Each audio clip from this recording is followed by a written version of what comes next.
Hello friends, मैं हूं महकता और G20 के इवेंट में पीएम मोदी ने सभी लीडर्स को प्रॉपर्ली वेलकम किया एक्सेप्ट वन पर्सन। ये देखो, Modi ji welcoming Rishi Sunak, Giorgia Meloni and Canadian PM Justin Trudeau. Modi ji मानो लिटरली कैमरा के सामने बोल रहे हैं कि हाँ भाई चलो साइड हटो। बाय द वे, ये मैं नहीं कह रही हूँ, ये कनाडा का खुद का न्यूज़पेपर सन टोरंटो न्यूज़ को ऐसे हेडलाइन के साथ कवर किया, this way out, just imagine, so humiliating for Canada and more specifically Justin Trudeau. लेकिन ये इकलौता ऐसा इंस्टेंट नहीं है। G20 में ऐसे कई सारे इवेंट्स आपको दिखेंगे, जैसे जहाँ पे बाकी देशों के पीएम को रिसीव करने के लिए कैबिनेट मिनिस्टर्स को भेजा गया, वहीं पर ट्रूडेau को किसी भी कैबिनेट मिनिस्टर ने रिसीव नहीं किया। बस एक जूनियर मिनिस्टर वहाँ पे गए थे उन्हें रिसीव करने। इसी तरह जहाँ पे सारे लीडर्स को न्यू दिल्ली पहुँचते ही एक वेलकम नोट दिया गया था, जस्टिन ट्रूडेau को ऐसे किसी भी नोट से ग्रीव नहीं किया गया। और इंडिया के इस ट्रीटमेंट के बावजूद भी ग्लोबल न्यूज़पेपर इंडिया को क्रिटिसाइज करने के बदले जस्टिन ट्रूडेau के ही फेलियर को पॉइंट आउट कर रहे हैं। अब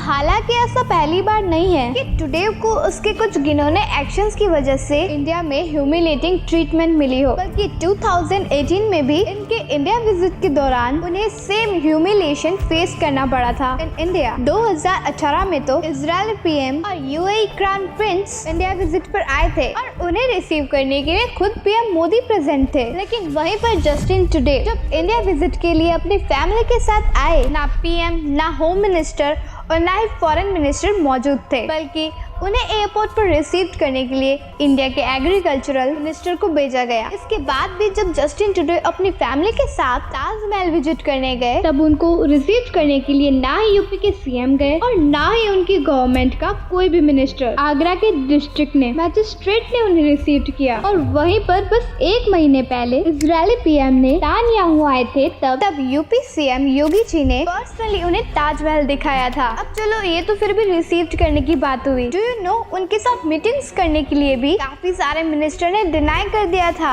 हुआ कुछ यूं, ट्रूडेau अपनी मीट के दौरान तब के पंजाब सीएम कैप्टन अमरिंदर सिंह से भी मिलने वाले थे, लेकिन ट्रूडेau अपने फॉरेन मिनिस्टर और खालिस्तानी सपोर्टर हरजीत सज्जन के साथ वहाँ पर आए थे, तो पंजाब ने हरजीत सज्जन को एक खालिस्तानी सिंपैथाइजर कहकर ट्रूडेau से मिलने के लिए मना कर दिया। लेकिन स्टोरी यहाँ पर खत्म नहीं होती। इसे देखकर ट्रूडेau ने स्पेशली अमरिंदर सिंह को लेटर लिखकर उनसे फिर मिलने की रिक्वेस्ट जाहिर की, जिसके बाद अमरिंदर सिंह जी ने हाँ तो कर दिया। लेकिन उन्होंने ट्रूडेau को मिलते ही एक लिस्ट पकड़ा दिया, जिसमें 9 खालिस्तानी टेररिस्ट के नाम मेंशन थे जो कि कनाडा से ऑपरेट कर रहे थे, और उन्होंने ट्रूडेau को इन पर सख्त कार्रवाई करने को कहा। एंड इंटरेस्टिंगली, इन्हीं 9 नामों में से एक नाम हरजीत सिंह निज्जर का भी था। अगर आपको पता नहीं है कि ये शख्स कौन है, तो इस नाम को बहुत ही ध्यान से याद रखिए, क्योंकि आगे जाकर ये कहानी में बड़ा किरदार बनने वाला है। लेकिन फ्रेंड्स, कमिंग बैक, अगर हम ट्रूडेau के 2018 के विजिट को देखें, तो उनके 7 दिन के विजिट में सिर्फ लास्ट डे पर पीएम मोदी उनसे मिलने गए, और बाकी के 7 दिनों के दौरान भी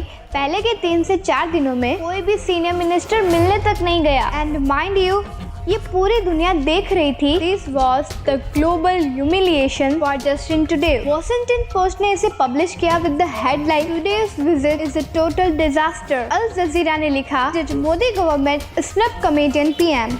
और वहीं पे डेली वायर न्यूज़पेपर ने पब्लिश किया, Justin Trudeau makes a fool of himself. अब फ्रेंड्स, इन सारे इंस्टेटम से अब एक ही सवाल उठता है कि आखिर ये इतने भोले भाले दिखने वाले जस्टिन ट्रूडेau ऐसे ह्यूमिलेटिंग एक्शंस क्यों लिए जा रहे हैं? तो फ्रेंड्स, अगर मैं आपको सिंपल लैंग्वेज में बताऊं ना, तो Justin Trudeau truly deserved this humiliating treatment for his sympathetic obsession with Khalistan. Actually friends, India भी ना जिस तरीके से कनाडा के साथ अपने रिलेशन हैंडल कर रहा है, वो काफी ज्यादा स्ट्रेटेजिक है। और ये मुझे तब क्लिक हुआ जब मैं रैंडमली कुको एफएम पर बाइट्स पर एक बुक सुन रही थी, द आर्ट ऑफ वॉर। अब अगर आपको जियोपॉलिटिक्स समझना है, तो ये बुक तो आपके लिए मस्ट है। इस बुक के अंदर ये 2 चैप्टर्स में काफी डिटेल में बताया गया है कि कैसे एक नेशन को कोल्ड वॉर के दौरान भी स्पाइस के नेटवर्क से अपने ऑपोजिशन के वीक स्पॉट्स पता करने होंगे, तो कैसे इसे ये अपने फेवर में यूज कर सकते हैं। एंड अगर आप देखोगे ना तो एग्जैक्टली वही आज इंडिया कनाडा के साथ भी कर रहा है। अब ये इतना डीप पर्सपेक्टिव मैंने पर्सनली कुकू एफएम के एक new feature Kuku FM bites में सिर्फ 15 मिनट में ही समझ लिया था, बिकॉज ये पूरे बुक का कॉन्सेंट्रेटेड नॉलेज मुझे सिर्फ 15 मिनट में ही हिंदी में मिल गया, which allows me to learn and go as per my busy schedule। अभी फिलहाल कुकू एफएम बाइट्स पे मैं सुन रही हूँ डेल कार्नेगी की 2 books, how to win friends and influence people और द लीडर इन यू,